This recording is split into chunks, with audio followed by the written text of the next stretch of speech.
Israel's deputy foreign minister is with me right now. I would like to talk to her about the present situation. Thank you so much for giving us time. What's the present situation in Israel? Well, as you see, Iran has been sending its ballistic missile into civilian population. This is part of Iran's target. Now, what you see, and you heard the alarms also this morning, this is a reality of Israelis, everyday Israelis.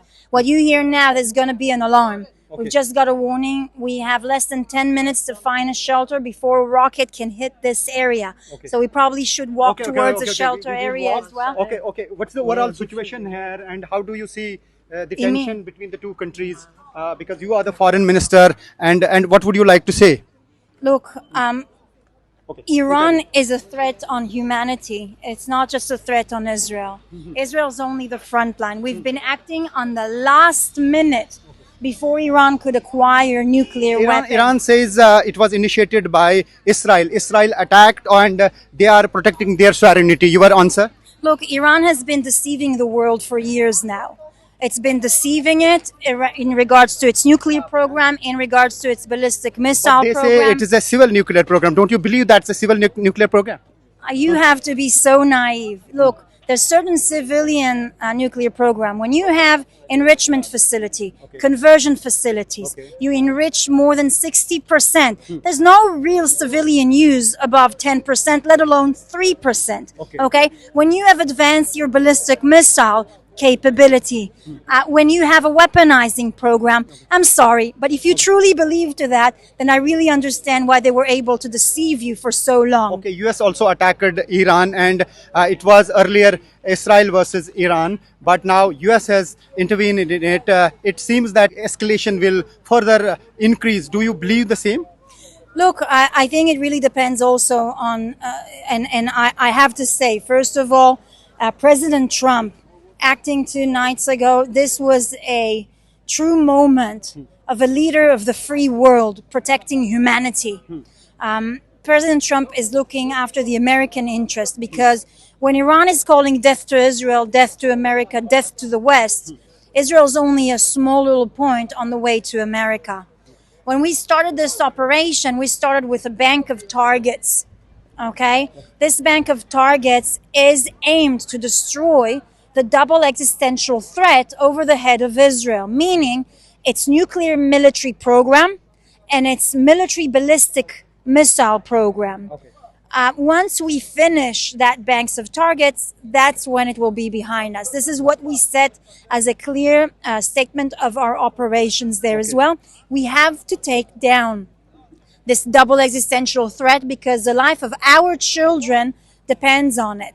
This is about the future of our children, of Israel, but not just of humanity as well. Okay, anyways, you are continuing attacks in Gaza also, and most of the countries criticize you people, and they say it's attack on humanity and children are being killed. They are being killed at the aid centers. What's your reaction? Because you are deputy foreign minister, and I would like to pose this question to you. No, it's a great question, and I think that most Indian civilians will know there's no way to picture a pretty war. A war is a terrible thing. A war is a violent thing. Matter of fact, a war is a way to resolve a dispute. Now, we didn't want that war. Hamas has declared that war on the 7th of October, when it murdered thousands of Israelis, raped our women, burnt our children alive, and that declaration of war set us on the attempt to defend our nation. Can I picture it pretty? No. Hamas is using civilians as human shield. It's hiding underneath hospitals. Its headquarters and missile launchers are underneath schools. We provide you with so much evidence, videos, one question, footage because of that. yes. So you're telling me about the casualties. Right. There isn't a thing like a clean war. Can you tell me one war that was clean of casualty? Is that wish justified it was then? like that. The pictures are coming, the videos are coming, the children question- are being killed, Look. particularly around the aid camps. The question is, whose responsibility is it? There could have been a ceasefire yesterday. Israel said yes. It said yes 2 months ago. It said yes last month. We said yes last week. So where is It's the bottleneck? Hamas- What's the bottleneck? Hold on. It's Hamas that refuses to agree to a ceasefire. It's Hamas's that refuse to put its weapons down. It's Hamas's that refuse to bring back our family members it's abducted and are being held in the dungeon of torture of a death cult. How many And are so, still? How many are still hostage there? Is there any number? I think now, after we've returned 3 more of our family members in a special operation just yesterday, there's another 53 that are remaining in captivity. What are your demands? You are saying that there is possibility of ceasefire. What should Hamas follow? Well, Hamas just needs to say yes to a ceasefire, and it could have been a ceasefire not just yesterday, but 2 or 3 months ago. Okay. And so when you are looking through a heartbreaking situation of a war, the first thing you need to ask yourself is who opened that war? Whose responsibility is the continuation of the war? It's not Israel, it's Hamas. So the question is how long it will continue, because IDF has continuously mentioned that you are continuing operations in Gaza. So how long course. it's going to continue? Until Hamas Yes. lay down its weapon and return our hostages. So I think that our measures are very, very restricted in terms of what Israel's capability actually are. Our goal and only goal is to bring them back. If Hamas disarm tomorrow and bring them back home, the war is ending. I think you are fighting war on 3 fronts. Number one is Iran, a country, and then Gaza and Lebanon also. Do you think it's going to end sooner or it's going to escalate further? Some people believe it might be the reason for the Third World War. Do you think it will stretch up to that level? Look, so Israel's been fighting actually 6 different fronts. Okay.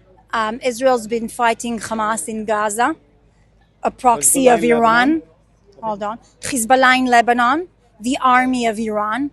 Through Syria, they've been sending some of their militias throughout the war to fight us with missiles and with weapons, trying to infiltrate through the border. Another proxy of Iran. This is the 3rd front. They've been sending the Houthis, another Iranian proxies, with ballistic missiles as well, targeting Israel constantly, forbidding any kind of shipment to come into Israel as well. Okay, they've been sending missiles through Iraq. The missiles that the Shia militias of Iran have been sending through Iraq. This is another threat, and we've been fighting Iran directly. Okay, so this is serious. This is not just a single front, but a multiple front. And as you've seen, we were able to weaken them dramatically. The Middle East is being reshaped, and it's an opportunity. Right now It it's burning. hasn't- Right now it's burning. Yes. Look, it hasn't changed yet, but there's many opportunities now to create stability and to create peace. The question is whether the civilians are going to create this change and are going to fight for their freedom. Okay, my last question. If Iran stops, you too will stop? No?